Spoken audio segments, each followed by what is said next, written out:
do you think it is the right thing for the Wizards to do? And which team should target Bradley Beal?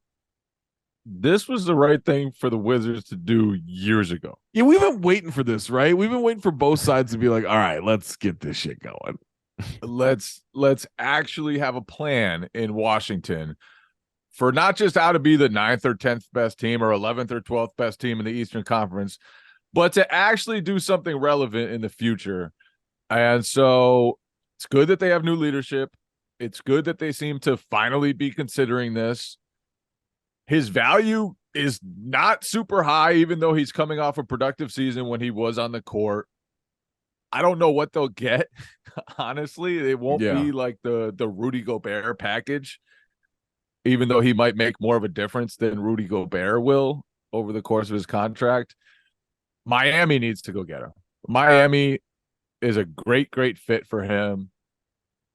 To put Jimmy Butler and Bam Adebayo with a guy who can space the court but also create his own offense would just be so huge.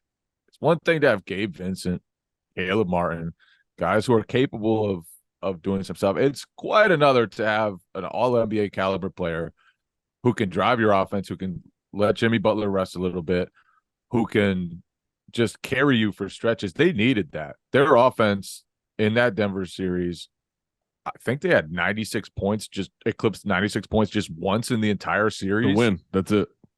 That's it. 96 points.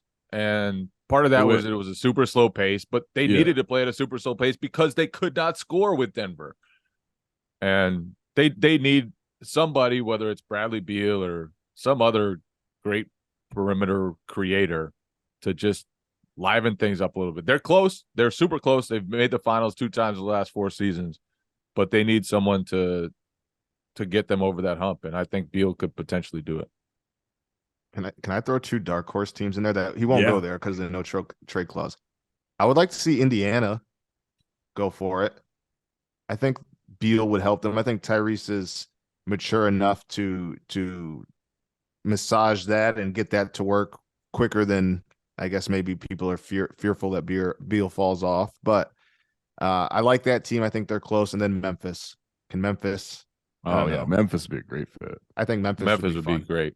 Yeah, but although I don't know about financially how that works. But what I would be concerned about in Memphis is if you do go after Beal, then you have him and Bane, who are both 6'4", next to Ja Morant, who's also a smaller guard. Like that's just not a ton of perimeter size next to Jaren Jackson, especially as Steven Adams eventually probably ages out, and in the playoffs sometimes he's not even super playable in certain matchups. That's fair. I won't argue that. Would you trade Bane? Kenneth Lofton Jr., not a big guy, big time player. Yeah, not a big guy. Kenneth Lofton Jr. Well, he's not tall. A big guy. He's not tall.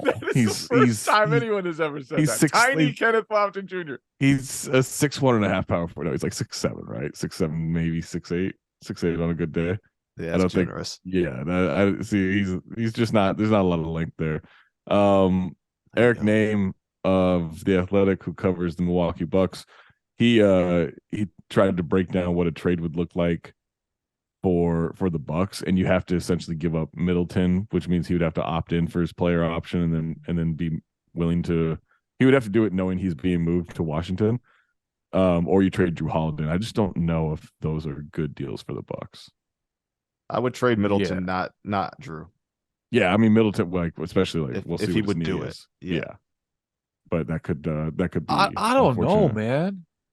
Like Middleton, we've seen him in the playoffs. We've seen him in the finals be able to do all that stuff. We've never seen it with Beal. He's never gone on a deep playoff run, and that would concern me if I'm the Bucks trying to make that happen. Especially Middleton's now 1 year removed. Yeah, but now he's the number 2. Right, I mean, behind Giannis, it might make the case 2B. Yeah, but there's a balance there. There's a balance there between being capable of carrying the offense and also being willing to just step back and let Giannis cook sometimes. And maybe Beal has that, but I think it'd be a real risk to do that. I think I would rather move Drew than Middleton, and then just lean more into offense. And then, yeah, if you think there's going to be a drop off with Drew soon, maybe, but there might be a drop off injury wise with Middleton.